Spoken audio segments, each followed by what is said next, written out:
जाएं, प्रेम और प्यार के साथ बैठ करके एक एक वचन को बड़े ध्यान के साथ सुनिएगा, समझने की कोशिश करिएगा कि आखिर ये मनुष्य शरीर हमको क्यों मिला, क्या इसका उद्देश्य है, मरने के बाद हम कहाँ जाएंगे, हमारी जीवात्मा का कल्याण कैसे होगा। इन सभी प्रश्नों की जानकारी आपको सत्संग के माध्यम से प्राप्त होगी। ये सत्संग है, ये कोई कथा और कीर्तन नहीं, किस्से और कहानी नहीं, ये महात्माओं की अजर अमर वाणियां हैं। संतों महात्माओं के सत्संग में कभी किसी जात और बिरादरी, किसी कौम या मजहब या किसी भी व्यक्ति विशेष की कभी कोई निंदा चुगली आलोचना या किसी की बुराई नहीं की जाती। हरे नर नारियों, जब हम लोग इस संसार में पैदा हुए तो ना कोई जात और बिरादरी लेकर के आया, ना कोई कौम या मजहब लेकर के आया, न कोई अपना नाम लेकर के आया। सिर्फ नंगे रोते हुए हम लोग इस संसार में पैदा हो गए। बाद में जो औजार उस परम पिता परमात्मा ने बख्शे, मन बुद्धि और चित्त, उससे जब हमारे अंदर चेतना आ गई तब हमारा नाम पड़ गया, कर्म के अनुसार हमारी जाति बन गई। धीरे धीरे हमारा फैलाव दुनिया में होता चला गया। हमने बाल बच्चे बना लिए, हमने रिश्ते नातेदार बना लिए, हमने कुटुंब परिवार वाले बना लिए, हमने जमीन और जायदाद हासिल कर ली और इसको अपना समझ करके हम आप यहीं पर बैठ गए। फिर जब जाने का वक्त आया, फिर आपको यहां से खाली हाथ भेज दिया गया। ना आपके साथ आपका नाम गया, ना आपके साथ जात और बिरादरी गई, ना आपके साथ ये जमीन और जायदाद गई। जिस छाया को प्राप्त करने के लिए आपने अपना पूरा जीवन गुजार दिया, तो ना माया हाथ में आई और ना छाया हाथ में आई, खाली हाथ आए थे और खाली ही हाथ आपको यहां से वापस भेज दिया गया। कहने का मतलब ये है कि उस परम पिता परमात्मा ने अति दया और कृपा करके आपको ये मनुष्य शरीर दे दिया और आपको स्वतंत्र कर दिया गया कि भाई मैंने तुमको ये मनुष्य शरीर दिया है तुम्हारी जीवात्मा के रहने के लिए। मैं तुम्हारी जीवात्मा को इस मनुष्य शरीर में बंद करता हूं।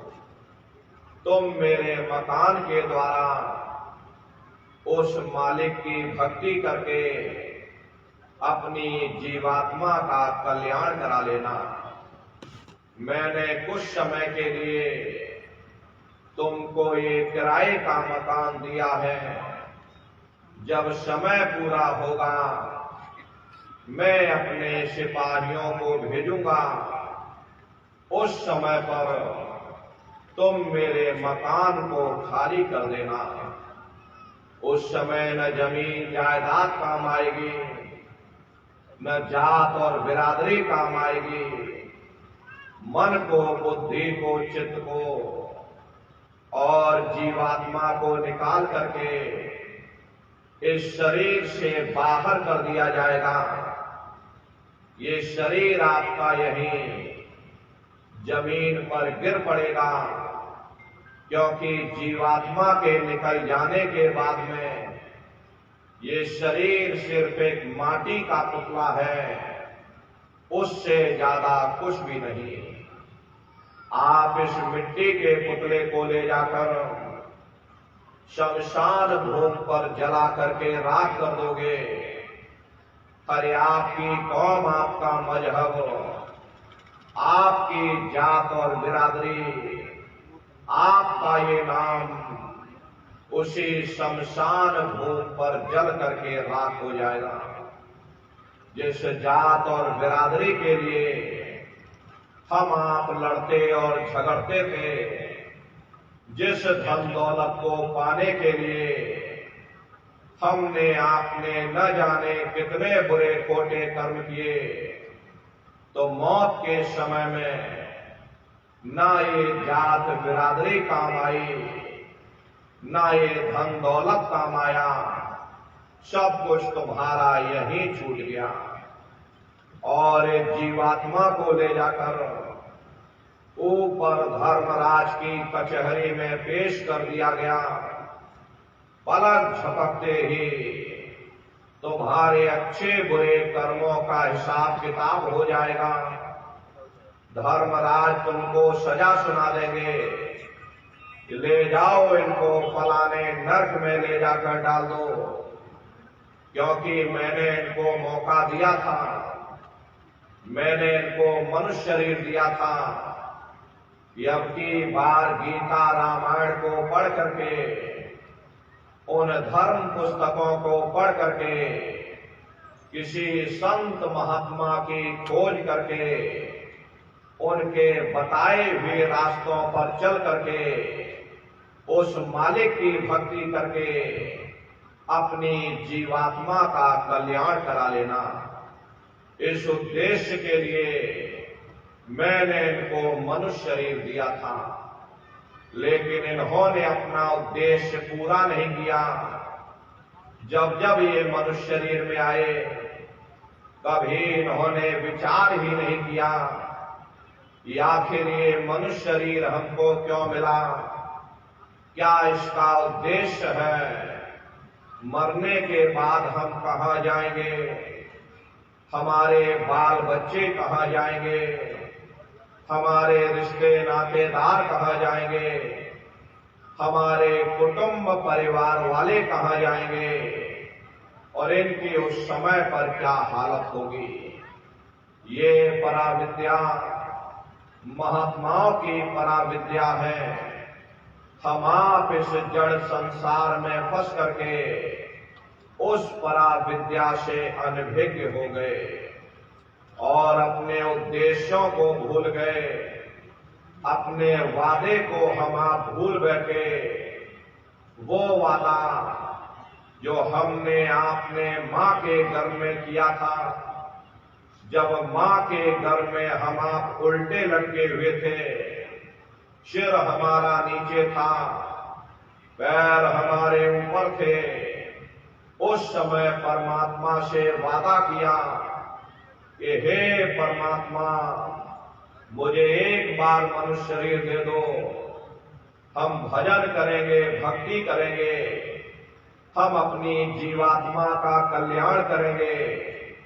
लेकिन मनुष्य शरीर मिलने के बाद में ना आपने भजन किया, ना भक्ति की, बस माया की छाया में फंस करके इस मिथ्या जगत को अपना मान करके आप इसी में गोता खा रहे। हरे नर नारियों, इस दुनिया में हित मित भाई बंधु, रिश्ते नातेदार, कुटुंब परिवार वाले, इनमें से कोई भी चीज तुम्हारी जीवात्मा को इस अधोगति से बचा नहीं सकती। हम कौन हैं, हम कहां से आए हैं और हमें जाना कहां है, ये मानव मात्र के लिए एक जटिल प्रश्न बना हुआ है। इस प्रश्न का हल तब तक नहीं होगा जब तक इस धरा भूमि पर कोई संत महात्मा फकीर न मिल जाए। इसीलिए वह मालिक अति दया और कृपा करके संतों महात्माओं को इस धरा धाम पर भेजते हैं। संत महात्मा फकीर यहाँ पर आकर के जीवों को समझाने की कोशिश करते कि भाई वो परमात्मा है, वो आपको मिलेगा, जीते जी मिलेगा, इसी मनुष्य शरीर में मिलेगा।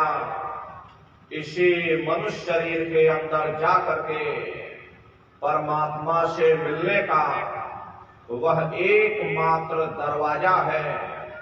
उस दरवाजे का भेद केवल संतों महात्माओं को ही प्राप्त है।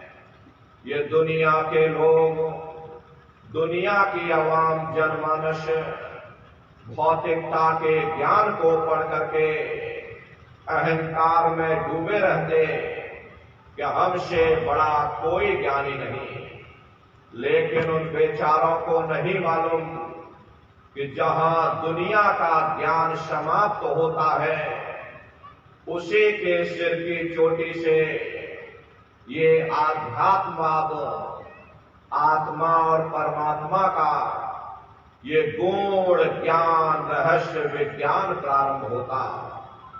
उस विज्ञान को पाने के लिए सबसे पहले यह जरूरी है कि पहले आप मानवतावादी बने, मानव धर्म और मानव कर्म को अपनाएं।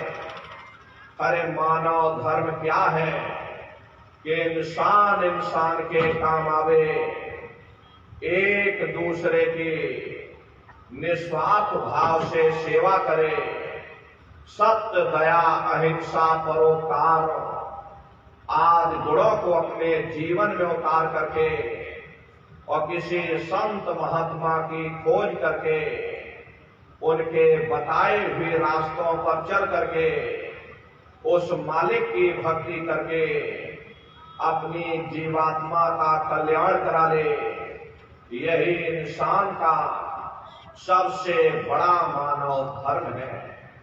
लेकिन आज इस कलिकाल में ये दुनिया की आवाम जनमानस इंद्रियों के भोग और वासनाओं में, शराबों और कबाबों में, मांस और मदिरा में सुख ढूंढने की कोशिश कर रही।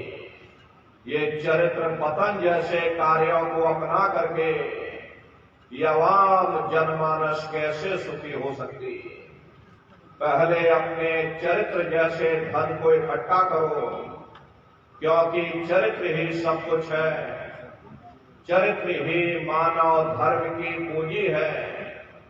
ये दुनिया भर के रगड़े झगड़े, पिता पुत्र में लड़ाई, आदमी औरत में लड़ाई, घर परिवार में लड़ाई, समाज में लड़ाई, जातियों में लड़ाई, मुल्क में लड़ाई, हरे नंगारियों, ये इंसानों का काम नहीं, ये हैवानों का काम है। इसलिए पहले आप इंसान बनो, चरित्रवान बनो, महात्माओं के समीप। परम संत बाबा जय गुरुदेव जी महाराज ने आवाम जनमानस के बीच में ये आवाज लगाई है कि इंसानों, तुम अपने दीन ईमान पर वापस आ जाओ और एक जिस्मानी मंदिर में बैठ करके भगवान का सच्चा भजन करो, जिससे तुम्हारी जीवात्मा नरकों में जाने से बच जाए। अरे हम माने ना माने, लेकिन संत महात्मा त्रिकालदर्शी होते, वे सब कुछ जानते हैं। अगर हम उनके वचनों को मान जाएंगे तो हम लोग बच जाएंगे, नहीं तो खाई और खंदक में जाकर गिर जाएंगे। इसीलिए अभी वक्त है उस मालिक से सच्ची प्रार्थना करने का, खुदा के सामने अपने गुनाहों की माफी मांगने का, धर्म मजहब के नाम पर लड़ने झगड़ने का नहीं, जात और बिरादरी के नाम पर लड़ने झगड़ने का नहीं। हमने बहुत लड़ लिया, बड़े बड़े झगड़े और फसादे की, बड़ी बड़ी नुक्ताचीनी की, सिवाय नफरत के हमको क्या मिला। नफरत की ऐसी ज्वाला जली जिसमें घर जल गया, परिवार जल गया, समाज जल गए, जातियां जल गई, अब सारा देश जल उठा। इसीलिए सारी मानवता बहुत थक गई। हर कोई ऐसी छांव चाहता है जहां उसे ठंडक मिले, शांति और सुकून मिले। ये सब वही मिल सकते हैं जहां शांति के संदेश होते, सुकून के संदेश होते, मानव धर्म और मानव कर्म के संदेश होते। और ये संदेश केवल संत महात्मा फकीर देते हैं, जो समदर्शी होते हैं, जो समस्त जीवों के अंदर उस प्रभु के अंश को देखते हैं। ऐसे समदर्शी उन महात्माओं की खोज करो। ये मत देखना कि महात्मा के जाति के हैं, महात्मा किस बिरादरी के हैं। हरे जातियां कर्म के अनुसार बनाई गई, जन्म के अनुसार नहीं। मनुष्य की एक ही जाति है, वो है मानव जाति। और इसी मानव जामे में बैठ करके हमें उस मालिक की भक्ति करनी है। हरे नर नारियों, सुपच जात के भंगी थे, रैदास जी जात के हरजन थे, मीराबाई जात की छत्राणी थी। अगर वे सब उस मालिक को प्राप्त कर सकते हैं तो आप भी उस मालिक को प्राप्त कर सकते हो। लेकिन बगैर महात्माओं के, बगैर मुर्शिद के कोई भी जीव इस संसार समुद्र से ना कोई पार हुआ और ना ही कोई हो सकता। ये समुद्र ऐसा है जिसके न इस किनारे का पता, न उस किनारे का पता कोई नहीं जान सकता। ये दुनिया कब बनी, कितनी बार प्रलय और महाप्रलय हो गई, लेकिन इतना जरूर मालूम है कि जिस दिन से दुनिया बनी हम लोग यहीं पर भटका खा रहे।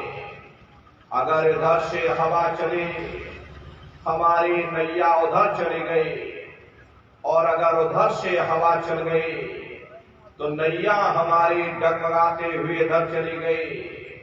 न जाने कितने युग और कल्प बीत गए, लेकिन हमारी ये नैया आज तक इस भवसागर से किनारे नहीं लगी।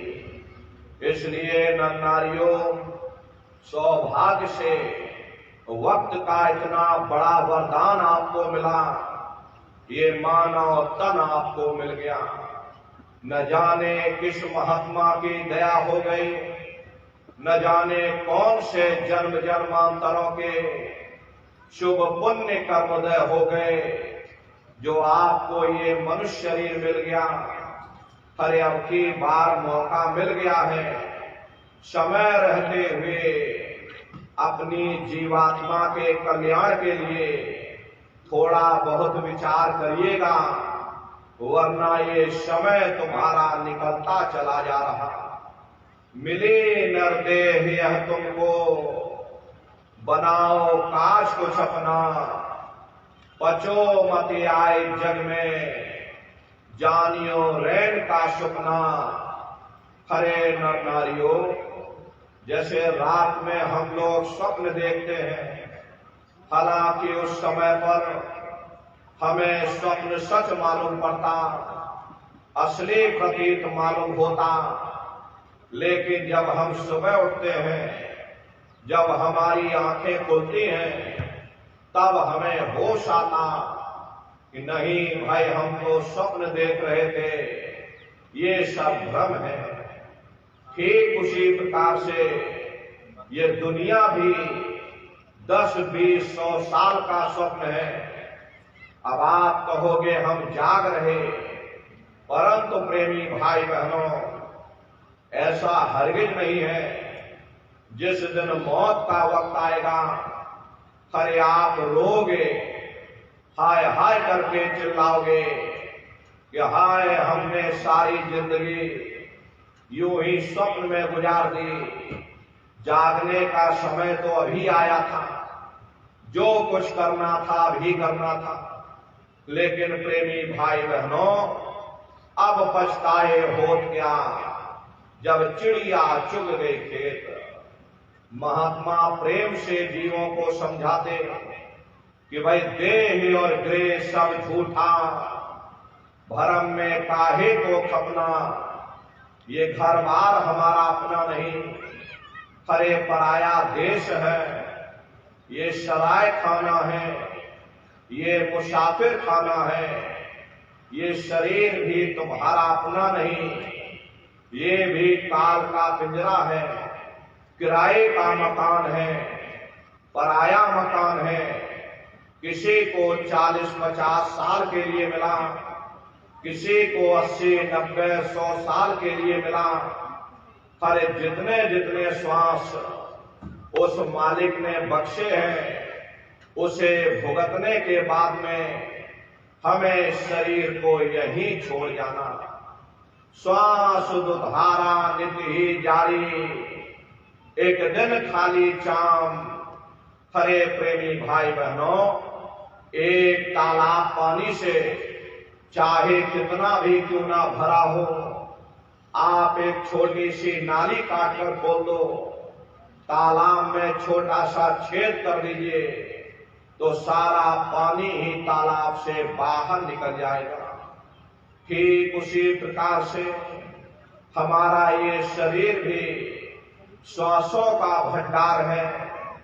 जब तक श्वासों का भंडार जारी है, हम दुनिया के काम काज में फंसे हुए, दुनिया के कारोबार में उलझे हुए, लेकिन जिस वक्त ये श्वासों का भंडार खाली होगा, अरे टेलीफोन खड़क जाएंगे, तार पहुंच जाएंगे, संदेश पहुंच जाएंगे, सब रिश्ते नातेदार, सब कुटुंब परिवार वाले, सब अड़ोस पड़ोस वाले मिनटों सेकंडों में इकट्ठा हो जाएंगे। खरे प्रेमी भाई बहनों, मामूली कष्ट नहीं होता। मौत के समय में घनघोर पीड़ा होती है। सहजोबाई ने उस पीड़ा को बयान किया कि सहजो मौती आइया, अंग अंग दिया तोड़, और हिया जरे छाती फटे, उठे पीर घनघोर। गुरु महाराज सत्संग में फरमाते थे, जैसे 1 लाख बिच्छू एक साथ हमारी जिस्म पर डंक मारे, उससे भी लाखों करोड़ों गुना ज्यादा मौत के समय में दर्द होता। जब मृत्यु आती है तो किस तरह से प्राण निकलते, प्राणों के निकलने की क्या प्रक्रिया होती है, जरा उसे भी आप लोग समझ लीजिए। देखो प्रेमी भाई बहनों, जैसे संसार में महाप्रलय आती, महाप्रलय के समय क्या होता, सबसे पहले पूरी पृथ्वी रह जाती। ये पृथ्वी पानी में घुल करके पानी बन जाती है। मानव सृष्टि की प्रलय एक बड़ी कयामत है और शरीर की प्रलय एक छोटी कयामत है। तो जैसे ही मौत आएगी, सबसे पहले गुदा चक्र टूटेगा। सिमटत भास श्वास उठ जावे, प्राणपति जब सिमट समावे, उस समय हमारी श्वासें रुक जाएंगी, शरीर की चेतना पीछे सिमटने लगेगी, तो सबसे पहले गुदा चक्र ही टूटेगा। क्योंकि गुदा चक्र में पृथ्वी का वास होता। गुदा चक्र टूट करके ऊपर इंद्रिय चक्र में समा जाएगा। इंद्रिय चक्र में जल का वास होता, यानी जल ने पृथ्वी को घोल दिया। फिर जब इंद्रिय चक्र टूटेगा तो ऊपर नाभि चक्र में समा जाएगा। नाभि चक्र में अग्नि का वास होता, यानी अग्नि ने फिर जल को सुखा दिया। ये नीचे से सिमटाव होता है। फिर जब ये नाभि चक्र टूटेगा तो हृदय चक्र में समा जाएगा। हृदय चक्र में वायु का वास होता, यानी कि वायु ने अग्नि को अपने में मिला लिया। फिर ये वायु आकाश में उड़ गई। जब यह कर्म कलायु उपजावे, बुद्धि सुरत की आन दबावे, जब यह जीवात्मा पांचों तत्वों को लांग करके जल पृथ्वी अग्नि वायु आकाश पांचों तत्वों को लांग करके ऊपर आती है, तो काल दाड़ में आग दबानी, और जब ढर के नैनन से पानी, जब काल अपनी दाढ़ में दबाता उस समय नेत्रों से पानी निकलता, इंद्रियां टूट टूट करके चकनाचूर हो जाते, चाव रिश्ते नातेदार खड़े रह जाएंगे, डॉक्टर वैद्य हकीम सब आपको घेरे रह जाएंगे, लेकिन आप अपनी पीड़ा को उस समय अपने मुख से बयान नहीं कर पाओगे। सिर्फ आपके नेत्रों से अश्रु टपकेंगे। हरि अवधूत आते हैं, प्राणों की डोरी को तोड़ देते और जीवात्मा को खींच करके इस शरीर से बाहर कर दिया जाता। और जैसे ही जीवात्मा शरीर से अलग हुई, ये शरीर आपका मिट्टी हो जाता। फिर इस मिट्टी को एक रात अपने घर में कोई रखने को तैयार नहीं होता। आपके कितने भी सगे संबंधी क्यों ना हो, खास नात रिश्तेदार क्यों ना हो, लेकिन एक रात कोई घर में मिट्टी रखने के लिए तैयार नहीं होते। कहते भाई जल्दी करो जल्दी करो, अब इनकी शक्ल देखने में हमको डर लग रहा, जल्दी से बाजार से कफन खरीद के लाओ, जल्दी से लकड़ियां खरीद के लाओ, अरे जल्दी से चिता तैयार करो, इनको घर में से जल्दी से उठा ले जाओ, वहीं शमशान भूमि पर जला देना। ये जो घर में इनके कपड़े लत्ते पड़े हुए, अरे इनके कपड़े लत्ते भी उठा ले जाओ, वहीं शमशान भूमि पर जला देना। जिस बिस्तर पर ये लेटे रहे, ये बिस्तर भी अशुद्ध हो गया। अब इनकी छुई हुई चीज हमको घर में एक नहीं चाहिए, इसलिए इनका बिस्तर भी उठा ले जाओ, वही शमशान भूमि पर जला देना। लेकिन उसने कोई सोने की अंगूठी पहनी होगी, उसे धीरे से उतार कर जेब में रख लोगे, बस वही एक अशुद्ध नहीं होगा, बाकी सब अशुद्ध हो जाएगा। अरे महात्मा कहते हैं कि भाई कुटुंब परिवार मतलब का बिना धन पास नहीं जाए। ये रिश्ते नातेदार, ये कुटुंब परिवार वाले, ये सब स्वार्थ